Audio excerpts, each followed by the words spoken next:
Jumpa kembali dengan Logika Katolik. Kanal yang mencerahkan isi kepala, menyembuhkan pemikiran yang cacat, dan meluruskan logika yang bengkok. Salam Katolikos. Perdebatan tentang pusat gereja Kristen di Roma seakan tak pernah ada habisnya. Namun perlu diingat bahwa pertentangan terhadap kepemimpinan gereja Roma secara signifikan terjadi setelah pemberontakan Martin Luther di abad 16. Jadi masuk akal kalau kaum Protestan terus-menerus dengan berbagai cara menolak Roma sebagai pusat gereja Kristen yang satu, kudus, katolik, dan apostolik. Pertanyaan yang sering dilontarkan oleh Protestan adalah, mengapa gereja berpusat di Roma? Padahal kitab suci berbicara tentang Yerusalem baru, dan tidak berbicara tentang gereja di Roma. Setidaknya sampai akhir kitab Kisah Para Rasul. Bagi Protestan, gereja Roma tidak pantas untuk menyandang status sebagai pusat kekristenan. Karena begitu banyak kejahatan yang dilakukan oleh paus, uskup, dan para imam. Selain itu banyak ajaran yang terkesan hanya karangan manusia belaka. Semua itu tidak sesuai dengan ajaran Yesus. Itu alasan-alasan yang membuat Protestan menolak pusat gereja Kristen di Roma. Sayang sekali semua argumen dan protes mereka tak satupun mampu menyangkal kebenaran sejarah dan iman Kristiani. Dan video ini adalah bukti bahwa sekali lagi Protestan salah. Baik membuat kesalahan dalam memahami sejarah gereja, maupun ketidakmampuan memahami isi Alkitab. Inilah episode membongkar kekacauan berpikir Protestan. Mengapa harus Roma, dan bukan Yerusalem, sebagai pusat gereja Kristen?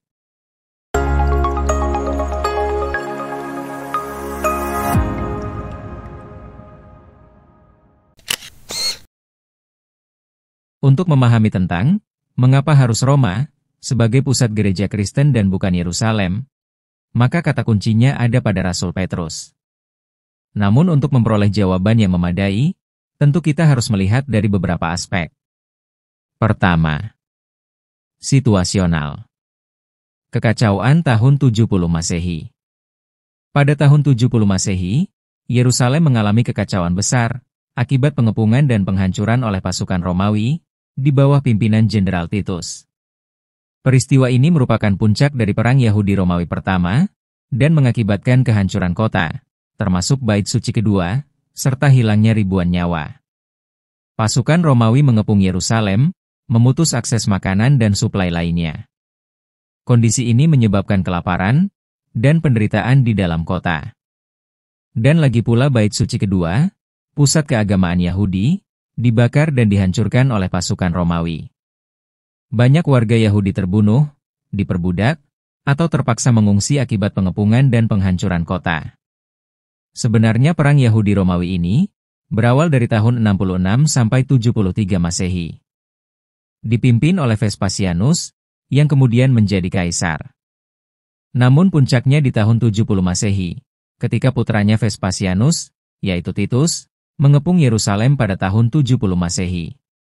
Peristiwa ini tentu saja menjadi peristiwa traumatis bagi orang Yahudi dan berdampak besar pada kehidupan keagamaan dan sosial mereka.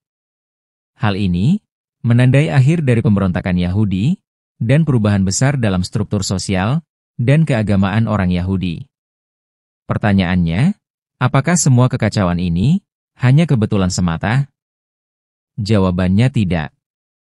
Sebab Tuhan Yesus telah mengatakan sebelumnya. Yesus menyampaikan khotbah di Bukit Zaitun, sekitar tahun 30 Masehi.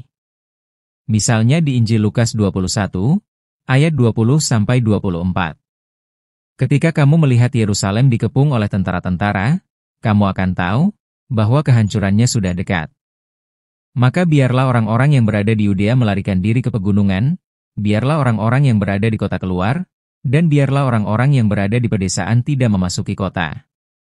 Buktinya apa? Yerusalem dihancurkan oleh Titus, Jenderal Romawi pada tahun 70 Masehi. Kedua, gereja berpusat di Roma adalah bagian dari penggenapan amanat agung Tuhan Yesus. Kekacauan di Yerusalem tahun 70 Masehi membuat gereja hampir sepenuhnya tidak aktif di sana, setidaknya hingga sekitar tahun 130 Masehi. Yerusalem baru dalam kitab Wahyu bukanlah suatu tempat fisik. Sama seperti Perjanjian Lama, yang penuh dengan bayangan-bayangan Perjanjian Baru, atau tipologi. Alkitab dengan jelas menyatakan bahwa Yerusalem baru dalam kitab Wahyu bukanlah kota Yerusalem yang bersejarah. Setelah penyaliban, tirai tempat kudus orang Yahudi terbelah dua. Pada saat itulah, terjadi pemindahan otoritas, dan bahwa gereja yang masih muda itu menjadi Israel baru. Katekismus Gereja Katolik, nomor 63 menjelaskan sebagai berikut. Israel adalah umat imamat Allah, yang disebut dengan nama Tuhan, dan yang pertama mendengar firman Allah, umat saudara-saudara tua, dalam iman Abraham. Setelah kematian Yesus, nubuat-nubuat Perjanjian Lama tentang Yerusalem dipahami dengan jelas sebagai rujukan kepada umat Allah, bukan kota Yerusalem yang bersejarah. Ini berarti bahwa kedudukan gereja dapat berada di mana saja di bumi.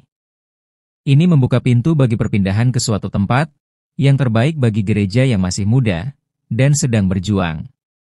Itu tidak berarti bahwa Yerusalem tidak memiliki arti penting secara historis atau spiritual, juga tidak menyangkal bahwa janji Tuhan kepada orang-orang Yahudi bersifat kekal. Kitab Kisah Para Rasul menjadikan pendirian gereja di Roma sebagai tujuannya. Sebab Yesus ingin Injil keselamatan disebarkan ke seluruh dunia. Jika tidak ada penganiayaan di Yerusalem, maka tidak dapat diragukan seberapa jauh Injil akan menyebar. Penganiayaan tersebut memaksa para rasul untuk pergi keluar. Kita melihat dalam Kisah Para Rasul, sebuah gerakan yang kuat untuk mendirikan gereja di Roma. Disitulah kitab Kisah Para Rasul berakhir. Santo Lukas menyatakan, demikianlah kami akhirnya tiba di Roma. Kisah Para Rasul 28, ayat 14. Beberapa orang Protestan berpikir, kitab Kisah Para Rasul berakhir terlalu tiba-tiba. Mereka gagal melihat bahwa pendirian gereja perdana di Roma adalah tujuannya dan Lukas mengakhiri kitabnya ketika hal ini tercapai. Kepindahan ke Roma terjadi sangat awal dalam sejarah Kristen, hal itu tercatat dalam Alkitab. Itulah awal kejadian. Dalam Injil Matius 28, ayat 19, Yesus berkata, "Jadikanlah semua bangsa muridku." Pertanyaannya adalah, bagaimana supaya semua bangsa menjadi milik Kristus? Tidak ada cara lain, selain menaklukkan Roma menjadi milik Kristus. Ingat, Roma di sini bukan sekedar kota Roma, tetapi pusat kekaisaran atau kerajaan, termasuk meliputi Romawi Barat dan Timur. Sekali lagi untuk diingat, bahwa pada zaman ini, tidak ada kerajaan dunia manapun yang punya pengaruh sebesar Roma. Bahkan pengaruhnya terasa di Indonesia saat ini. Salah satu contoh adalah angka Romawi, yang menjadi peninggalan bersejarah kerajaan Romawi. Sementara kota Roma sendiri, dijuluki sebagai pusat komunikasi sedunia. Oleh karena itu, ketika kota Roma berhasil diinjili dan menerima Kristus, otomatis semua orang di bawah kekuasaan Romawi akan menjadi milik Kristus. Sejarah mencatat bahwa Petrus dan Paulus berhasil dalam mewartakan Kristus di kota Roma, namun akhirnya mereka berdua harus membayar mahal dengan nyawa mereka sendiri. Mereka dihukum mati pada zaman Kaisar Nero sekitar tahun 67 Masehi. Paulus dipenggal kepala, dan Petrus disalibkan terbalik. Kedua rasul besar ini menumpahkan darah mereka sebagai fondasi gereja di kota Roma. Ketiga, dimanapun Petrus berada, di sanalah pemimpin gereja berada. Perlu disadari bahwa Petrus diberi kunci kerajaan oleh Yesus. Matius 16, ayat 18. Petrus yang diberi kunci, mati sebagai martir di Roma, dan di sanalah para penggantinya berada. Kitab suci sangat jelas mengidentifikasi siapa Petrus di kalangan para rasul. Petrus memiliki keutamaan atas para rasul, termasuk Yakobus dari Yerusalem. Tapi orang Protestan keberatan tentang masalah sunat di Yerusalem. Karena Yakobuslah yang membuat keputusan mengenai masalah sunat, bukan Petrus. Seperti di Kisah Para Rasul 15, ayat 19. Namun keberatan tersebut tidak berdasar.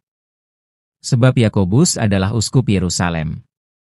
Maka sangat masuk di akal, jika Yakobus akan membuat keputusan mengenai wilayahnya sendiri. Namun yang mereka lupa adalah, Yakobus membuat keputusan itu berdasarkan wacana Petrus.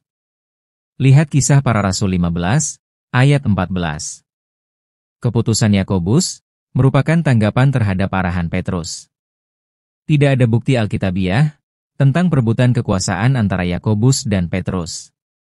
Namun, ada banyak bukti bahwa Petrus adalah pemimpinnya. Bukti apa sajakah itu? Ini penjabarannya untuk Anda semua ketahui. Banyak ayat Alkitab yang selalu menyebutkan Petrus sebagai yang pertama dari semua rasul yang lain. Kalian bisa melihat di ayat-ayat ini. Nama Petrus ditulis di dalam Alkitab sebanyak 191 kali. 162 kali sebagai Petrus atau Simon Petrus. 23 kali sebagai Simon, dan 6 kali sebagai Kefas. Sebagai perbandingan, Yohanes hanya disebut sebanyak 48 kali. Uskup Agung, Fulton Sheen, pernah menghitung bahwa, kendati semua nama rasul digabungkan hanya disebut 130 kali. Ini menunjukkan keutamaan Rasul Petrus, jika dibandingkan dengan rasul-rasul yang lain. Perhatikan, bahwa kadang-kadang, para rasul disebut sebagai Petrus dan teman-temannya. Petrus sering berbicara atas nama semua rasul. Yesus memilih untuk mengajar orang banyak dari perahu Simon. Rasul Petruslah yang berinisiatif untuk berjalan di atas air. Rasul Petruslah yang dipilih oleh Yesus untuk mengambil koin dari mulut ikan untuk membayar pajak baginya dan bagi Petrus sendiri. Petruslah yang menerima wahyu dari Allah Bapa, sehingga dapat mengenali identitas Yesus sebagai Putra Allah. Yesus mengubah nama Petrus, yang semula bernama Simon, menjadi Kefas, atau Petrus, yang artinya, batu karang, untuk menunjukkan penugasan yang baru, yang diberikan oleh Kristus kepadanya. Petrus dipilih Yesus, untuk melihat Yesus dimuliakan di atas Gunung Tabor. Petrus diminta untuk mempersiapkan perjamuan terakhir, dan untuk melihat Yesus setelah kebangkitannya. Petruslah yang secara khusus didoakan oleh Yesus dan diberi tugas untuk menguatkan saudara-saudaranya yang lain. Petrus diberi wewenang untuk mengampuni dosa sebelum rasul-rasul lainnya. Yohanes berlari mendahului Petrus menuju makam, tetapi sesampainya di sana, ia berhenti dan tidak masuk ke dalam makam. Ia menunggu dan membiarkan Petrus masuk. Ini tanda penghormatan kepada pemimpin. Setelah Yesus naik ke surga, Petrus mengambil alih kepemimpinan para rasul dengan mengambil inisiatif untuk memilih pengganti Yudas Iskariot. Setelah Pentakosta, Petrus tampil mewakili para rasul untuk mengkhotbahkan pesan Injil yang mengakibatkan 3.000 orang dibaptis pada hari itu. Petrus mengubah kebiasaan gereja yang hanya membaptis umat Yahudi dengan membaptis Kornelius, umat non-Yahudi, beserta seisi rumahnya. Paulus pun menemui Petrus dan tinggal bersamanya selama 15 hari. Selanjutnya Paulus mendatangi Petrus lagi di Yerusalem dengan menjabarkan Injil yang diberitakannya agar usahanya tidak percuma. Sesudah konsili Yerusalem, Rasul Petrus mengadakan perjalanan ke banyak daerah untuk mendirikan gereja-gereja pada daerah kekuasaan Kaisar Roma demi menyebarkan Injil ke ujung bumi. Akhirnya, Petrus menuju Roma, kota yang disebut Babylon. Catatan penutup. Dari Yerusalem pindah ke Roma, masuk akal, sebab Yerusalem selalu dalam kekacauan. Dari sudut pandang praktis, kita tidak mungkin membayangkan bagaimana gereja dapat berhasil dengan para pengganti Petrus di Yerusalem. Yerusalem telah berada dalam keadaan kekacauan yang konstan, dan telah ditaklukkan berkali-kali. Yerusalem berada di bawah kekuasaan Islam selama berabad-abad.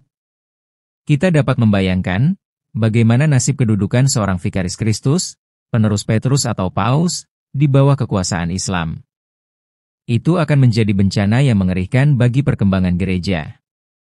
Benar, bahwa Roma dijarah pada tahun 410, tahun 455, dan tahun 546 Masehi, oleh suku-suku Jermanik. Dan sekali lagi pada tahun 1527, oleh Kaisar Romawi Suci, Charles V. Tetapi semua ini masih belum ada apa-apanya dibandingkan dengan kekacauan yang terus-menerus terjadi di Yerusalem. Tuhan tahu apa yang akan terjadi pada Yerusalem. Dan Dia memindahkan pusat kedudukan gereja ke Roma dari Timur Tengah sejak generasi pertama. Sampai di sini, saya dapat simpulkan bahwa perpindahan gereja dan berpusat di Roma tidak sedangkal pemikiran Protestan. Kekacauan di tahun 70 Masehi di Yerusalem adalah satu hal. Mungkinkah karena orang Yahudi menolak Yesus sebagai Mesias dan Tuhan? Mungkin saja. Karena orang Yahudi menganggap gereja dan kekristenan juga sebagai salah satu aliran sesat. Namun hal lain yang jauh melampaui pemikiran kita adalah karena rencana Tuhan untuk mengubah pusat kerajaan Romawi pagan menjadi pusat gereja dan kekristenan. Pusat pewartaan kerajaan Allah di bumi.